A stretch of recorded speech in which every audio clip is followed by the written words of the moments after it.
नमस्कार, स्वागत है साहित्यिक झरोका चैनल पर। हम कर रहे हैं तुलसीदास द्वारा रचित रामचरितमानस का सुंदरकांड। आइए इसकी व्याख्या देखते हैं। हमने जो सबसे पहले व्याख्या की थी उसका लिंक मैं इस वीडियो की डिस्क्रिप्शन में डाल दूंगी। वहां पर हमने जाना था कि रावण के द्वारा हनुमान जी को पकड़ लिया जाता है या उसके जो सैनिक हैं वो हनुमान को पकड़कर रावण के दरबार में ले आते हैं। वहां पर हनुमान रावण को समझाते हैं कि किस प्रकार तुम्हें राम नाम की शरण में चले जाना चाहिए। उसी क्रम में आगे की व्याख्या देखते हैं कि राम विमुख संपत्ति प्रभुताई, जाई रही पाई बिनु पाई, सजल मूल जिन सरितन नाही, बरसी गए पुनि तभी सुखाई। क्या कहते हैं हनुमान जी कि राम से विमुख होकर अगर तुमने संपत्ति प्राप्त कर ली या तुमने प्रभुता प्राप्त कर ली तो वो जाई रही, वो कैसे चली गई? पाए बिनु पाए, यानी प्राप्त की हुई भी बिना प्राप्त किए के समान है। कब? जब तुम राम से विमुख हो गए। बिल्कुल वैसे ही जैसे सजल मूल जिन्हें सरितन नाही, सरितन है यानी नदियों के मूल में जल नहीं है, अर्थात वो नदियां जिनके मूल में जल नहीं है, बरसी गए, बरसने के बाद पुनि तभी सुखाई, सूख जाती हैं। देखिए नदियों में कुछ नदियां होती है जो पहाड़ों से निकलती है। यहाँ पर जो मूल है वो क्या है? जमी हुई जो बर्फ है वो इन नदियों का मूल है जो इन नदियों को जीवन देती है। लेकिन कुछ नदियां होती है जो बरसाती यानी बादलों से जल के कारण वो नदियां बनती है और थोड़े समय के लिए, जब तक ये बादलों का जल बरसेगा, ये नदियां जल से भरपूर रहेगी। जैसे ही बादल चले जाएंगे नदियां भी सूख जाएंगी। तो यहाँ पर जो मूल है वो क्या है? राम है। जीवन रूपी नदी का मूल स्रोत क्या है? राम है।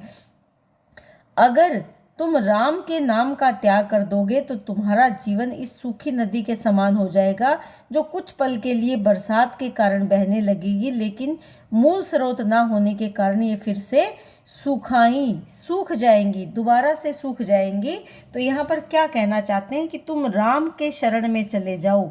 राम के बिना तुम्हारा जीवन उस नदी के समान है जो कुछ पल के लिए बहती है और तभी सूख जाती है।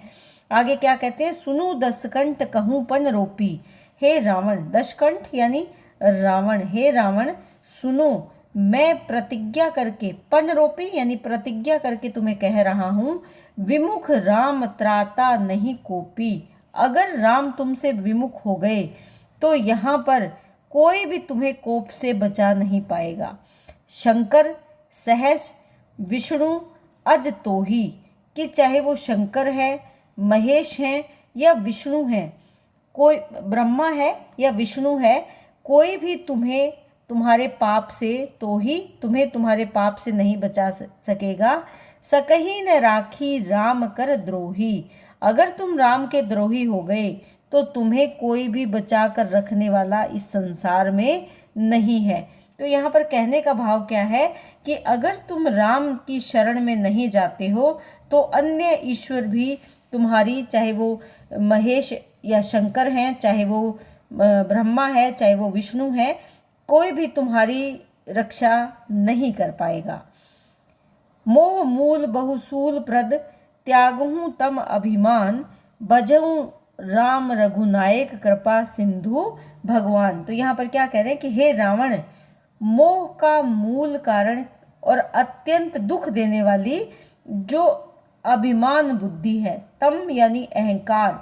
तो यहाँ पर कहने का भाव क्या है कि तुम जो मूल मोह है, यानी मोह जिसका मूल है यानी जड़ है, बहुसूल जो बहुत ही पीड़ादायक है, सूल प्रद यानी पीड़ा देने वाली है, त्यागहूँ त्याग दो ऐसे अंधकार में अहंकार को, जो अंधकार में, तम यानी अंधकार, अंधकार में अंधकार के मार्ग पर ले जाने वाला जो तुम्हारा अहंकार है, तुम उसका त्याग कर दो, क्योंकि उसका मूल क्या है? पीड़ा है, दुख है। इस अहंकार का कारण क्या है? पीड़ा या दुख ही तुम्हें मिलेगा। तुम्हें क्या करना चाहिए? भजहु राम रघुनायक, कि तुम्हें रघुकुल के नायक श्री राम का भजन करना चाहिए। कृपा सिंधु सागर, क्योंकि वो कृपा के सागर है। ऐसे भगवान श्री राम की तुम्हें सेवा करनी चाहिए, उनका भजन करना चाहिए, क्योंकि वो तो कृपा के सागर हैं। ऐसे मेरे ईश्वर मेरे भगवान हैं और तुम्हें उनकी शरण में चले जाना चाहिए। यद्यपि कही कपि अति हित वाणी, यद्यपि कपि यानी हनुमान जी ने अति बहुत ज़्यादा हित करने वाली वाणी यानी बात, हितकारी बात जो भक्ति से भरी हुई थी, विवेक से, वीरति ने सानी, लेकिन यहाँ पर जिसमें भक्ति, ज्ञान, धर्म और नीति से भरी हुई जो वाणी कही, बोला बहिसी महा अभिमानी, लेकिन उस वाणी को सुनकर वो अधर्मी और महा अभिमानी क्या बोला, मिला हमें ही कपि गुरु बड़ा ज्ञानी। कि हंसकर वो क्या कहता है कि हे वानर, आज तो हमको बहुत ही, हमें ही यानी हमें बहुत ही बड़ा, कपि यानी वानर, गुरु मिल गया है जो बड़ ज्ञानी, जो बहुत बड़ा ज्ञानी है। कि आज तो हमको तो वानर के रूप में बहुत बड़ा ज्ञानी गुरु मिल गया है। वो अभिमान के कारण, अहंकार के कारण हनुमान जी की धर्म नीति से भरी हुई जो वाणी है वो नहीं समझ पाया। उसमें भक्ति है, विवेक है, नीति है और ज्ञान से भरी हुई वो वाणी है जिसको वो नहीं समझ पाया। और वो उसका मजाक उड़ाते हुए क्या कहता है कि आज हमें वानर के रूप में बहुत बड़ा गुरु, ज्ञान से भरा हुआ ज्ञानी गुरु मिल गया है। मृत्यु निकट आई खल तो ही, ये बात सुनकर हनुमान क्या कहते हैं, रावण, यहाँ पर ध्यान दें कि रावण हनुमान को डराने के लिए कहते हैं। रावण कहता है कि मृत्यु निकट आई खल तो ही, कि हे नीच, तू मुझे शिक्षा देने लगा है जबकि तेरी मौत तो निकट आ गई है। लागसी अधम सिखावन मोही, अधम कि हे पापी, तुम मुझे सिखाने के लिए लगा हुआ है। उल्टा हो ही कह हनुमाना, मति भ्रम तोर प्रगट में जाना।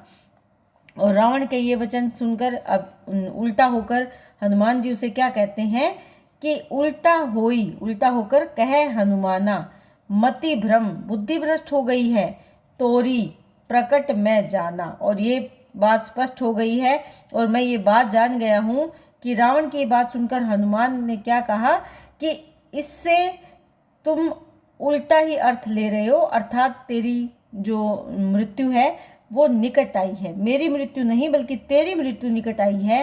हे रावण, अब मैंने देख लिया कि तेरी, तोर यानी तेरी जो बुद्धि है, जो मति है, वो भ्रमित हो गई है। सुनी कपि वचन बहुत खिसियाना, क्योंकि हनुमान जी ने बड़े कठोर और कड़वे वचन रावण को कहे कि अब तुम्हारी मृत्यु निकट आ गई है। और उनकी बातें सुनकर कपि यानी हनुमान के वचन सुनकर रावण को क्रोध आ गया। खिसियाना यानी क्रोध आ गया।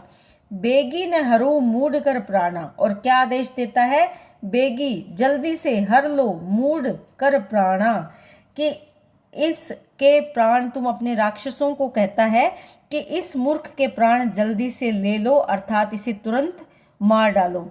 सुनत निशाचर मारण धाये, और रावण की बात सुनते ही निशाचर जो राक्षस है वो मारने के लिए दौड़ पड़े।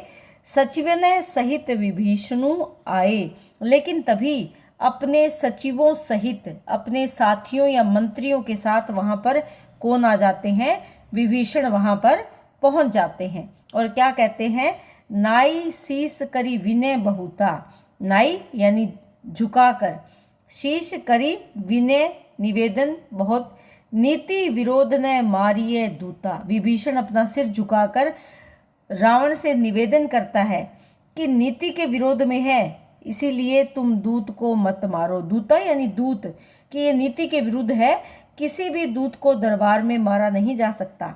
आन दंड कछु करिए गोसाई, सब ही कहा मंत्र भल भाई। हे स्वामी, इसे आप कोई दूसरा दंड दे दीजिए। दंड कछु करिए, गोसाई यानी स्वामी, कि हे स्वामी आप इसे मृत्यु दंड ना दो, आप इसे कोई दूसरा दंड दे दीजिए। सभी कहा मंत्र भल भाई, और सभी ने इस बात को कि ये सलाह तो सभी कहा कि ये मंत्र, ये सलाह भल यानी अच्छी है हे भाई, कि ये जो तुम सलाह दे रहे हो ये अच्छी सलाह है। सुनत बहसी बोला दस्कंदर, अंग भंग करिए पठई बंदर। तो ये बात सुनकर रावण को जब ये बात विभीषण ने कही तो रावण इस बात को सुनकर सुनत बहिसी बोला 10 कंदर, यानी वो वहशी जो रावण है वो क्या बोला, अगर इसे मारना ठीक नहीं तो इस बंदर का अंग भंग करके इसे पठिए यानी भेज दो। बंदर यानी हनुमान को इस बंदर के अंग भंग करके इसे भेज दो, पठिए अर्थात भेज दो। कपि के ममता पूंछ पर सभी कहूँ समुझाई। कपि यानी वानर की सबसे ज्यादा ममता किस पर होती है, अपनी पूंछ पर, कि वानर को सबसे ज्यादा प्रेम अपनी पूंछ से होता है। सभी कहूँ समझाई, सभी ने समझाया किसको, रावण को। तेल बोरी पट बांधी पुनी पावक देहू लगाई, तो तुम क्या करो कि तेल और बोरी का कपड़ा बांधकर इसकी पूंछ में पुनी पावक, पावक यानी अग्नि लगा दो, कि राम जो यहाँ पर रावण के दरबार में जो बात चल रही है कि क्या दंड देना चाहिए, तो सब ये कहते हैं कि वानर को सबसे प्यारी उसकी पूंछ होती है, इसीलिए इसकी पूंछ में तेल से भीगा हुआ पट, बोरी पट यानी कपड़ा बांध दो तेल से भीगा हुआ, और उसमें क्या कर दो, पावक देहू, आग लगा दो। क्यों? क्योंकि पूंछ इसे सबसे प्यारी है। और इस तरह दरबार में निर्णय लिया जाता है, रावण के दरबार में, कि हनुमान की पूंछ में आग लगाकर उसे दंडित किया जाए। आज के लिए इतना ही, बाकी व्याख्या आगे देखेंगे। बहुत बहुत धन्यवाद। इसी तरह जुड़े रहें, लाइक शेयर सब्सक्राइब जरूर करें।